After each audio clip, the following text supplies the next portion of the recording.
కానీ దీంట్లో చూడాల్సింది ఏంటి, ఇప్పటివరకు బ్రేక్ డౌన్ అయింది సిస్టమ్. చిన్న చిన్న అమౌంట్ గురించి ఈ ఫ్యామిలీలో మర్డర్ చేయడం ఆర్ సీరియస్గా అసాల్ట్ చేయడం చాలా కామన్ అయింది. సో ఇది ఒకటి మనమే అందరికీ ఆలోచించాలి. అంటే ఈ చిన్న చిన్న ఇష్యూస్ వల్ల ఎంత సీరియస్ క్రైమ్ అవుతా ఉంది. సో దీని గురించి కూడా ఒక అవేర్నెస్, ఒక ఎడ్యుకేషన్ చేయడం మన బాధ్యత. ఫర్ దాట్ మీ ముందు ఈ మీడియా ముందు ఈరోజు ప్రొడ్యూస్ చేయడం జరిగింది. చాలా చాలా డిస్ప్యూట్ రిడ్రెసల్ మెకానిజమ్స్ ఉన్నాయి.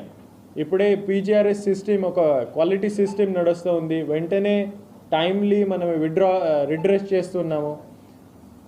రెవెన్యూ క్లినిక్స్ అదొక కొత్త సిస్టమ్ వచ్చింది. దీంట్లో సిస్టమ్ ప్రాబ్లమ్స్ సాల్వ్ అవుతాయి. ఆల్ డిస్ట్రిక్ట్ అడ్మినిస్ట్రేషన్ దగ్గర, పోలీస్ సిస్టమ్స్ దగ్గర, సివిల్ కోర్ట్స్ దగ్గర ఇట్లాంటి ప్రాబ్లమ్స్ సాల్వ్ చేయొచ్చు.